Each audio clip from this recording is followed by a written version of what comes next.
Hello मेरे प्यारे विद्यार्थियों, कैसे हैं आप लोग? होप आप सब बढ़िया होंगे बच्चों। मैं भी एकदम बढ़िया हूं।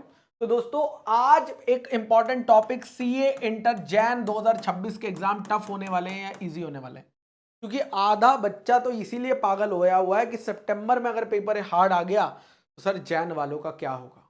दोस्तों, सबसे पहली बात, मुझे लगता है क्वेश्चन ही गलत है कि टफ और इजी। इंस्टीट्यूट इंटर में कौन से इजी पेपर बनाने लगा है बे? हमेशा मीडियम लेवल तो सारे ही रहता है, ठीक है? तो टफ आएगा कि मीडियम आएगा, ये सवाल होना चाहिए।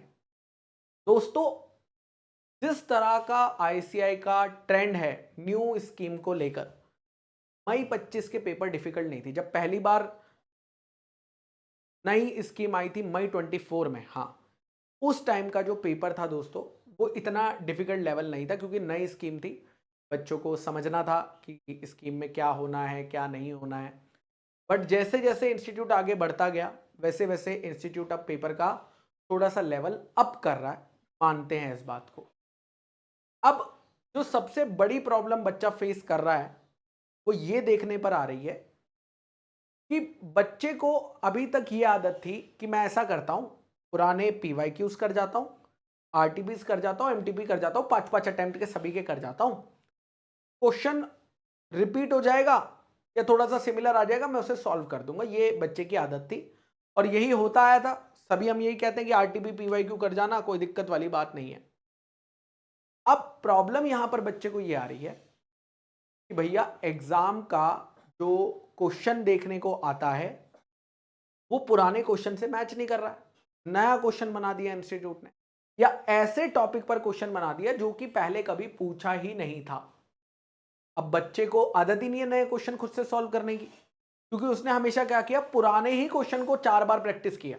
लेकिन अगर एग्जाम में कोई नए टाइप का क्वेश्चन आ जाए तो उसने कभी प्रैक्टिस ही नहीं किया कि भैया वो सॉल्व कैसे करेगा, और इसीलिए उसे वो पेपर टफ लगने लगा। ऐसा नहीं होगा कि उसकी क्लास में वो कवर नहीं हुआ होगा, फॉर श्योर कवर हुआ होगा, बट क्योंकि क्वेश्चन का पूछने का तरीका अलग था, या उस टॉपिक पर कभी क्वेश्चन आया नहीं था, और क्योंकि उस टॉपिक पर कभी क्वेश्चन आया नहीं था तो उसे सी कैटेगरी में डाला हुआ था, एकदम से पेपर में वो ए कैटेगरी में कन्वर्ट हो गया, जिसकी वजह से हमें पेपर जो है थोड़ा सा टफ लगने लग गया। दूसरा इंस्टीट्यूट जो कर रहा है दैट इज लैंग्वेज। इंस्टीट्यूट क्या कर रहा है, लैंग्वेज को थोड़ा सा लेंदी कर दे रहा है, चाहे वो एमसीक्यूज की लैंग्वेज हो गई, चाहे वो केस स्टडीज की लैंग्वेज होगी। और क्योंकि उसकी लैंग्वेज, उसके क्वेश्चंस देखने में लेंदी हो गए हैं, तो जो बच्चा फास्ट नहीं पढ़ पा रहा है, एक तो क्वेश्चन नया, ऊपर से स्पीड फास्ट है नहीं, तो पढ़ने में इतना टाइम लग जा रहा है कि आंसर कब लिखूं, ये एक प्रॉब्लम आ रही है। तो अगर आप जैन 26 के लिए प्रिपेयर कर रहे हो तो आप ये मान के चलो कि पेपर आपके लिए टफ आएगा। पहले यही एजम्पशन रहेगा कि पेपर टफ आएगा, इजी पेपर का या मीडियम पेपर की प्रेडिक्शन करो ही मत, है ना? अब आपने पेपर टफ के मान लिया।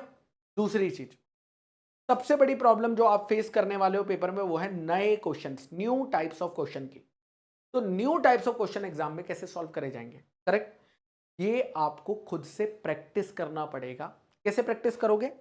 आपको अभी जो पास्ट में पेपर आए हैं उनको देखो, उनको पढ़ो, क्या आप अपना कॉन्सेप्ट पढ़ने के बाद भी उसे सॉल्व कर पा रहे हो? क्योंकि जब तक आप ये हैबिट नहीं बनाओगे कि क्वेश्चन नया भी हो तो भी मैं पुराने कॉन्सेप्ट को अप्लाई करके सॉल्व कर दूं, तब तक आपको पेपर डिफिकल्ट ही लगने वाला है। अब स्पून फीडिंग की आदत इतनी ज्यादा हो गई है कि क्लास में ही सब कुछ करा दिया जाता है, तो बच्चा बस उसे रट सा लेता है, चाहे वो कॉन्सेप्ट हो चाहे क्वेश्चन का आंसर हो। और जब कुछ नया आता है तो रो देता है कि अरे भाई पेपर में तो बच गई है मेरी। करेक्ट। तो अगर आप इस प्रॉब्लम से बचना चाहते हो, इसका सबसे बड़ा सॉल्यूशन यही है, सबसे अच्छा सॉल्यूशन यही है, try to solve new questions independently. Try to solve, नए क्वेश्चन को सॉल्व करो, खुद से करो, टीचर की मदद मत लो।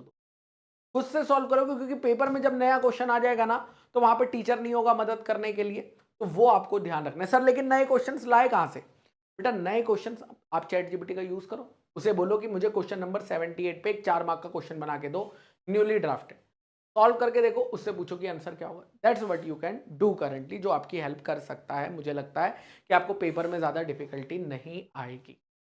ठीक है। दूसरा, पेपर जो लेंदी आ रहा है, जिसे पढ़ने में टाइम लग रहा है, उससे आपको रीडिंग स्पीड बढ़ानी पड़ेगी। आपको रीडिंग करना थोड़ा सा फास्ट करना पड़ेगा। अगर आप अपनी रीडिंग स्पीड को मैनेज नहीं करोगे तो प्रॉब्लम आने वाली है।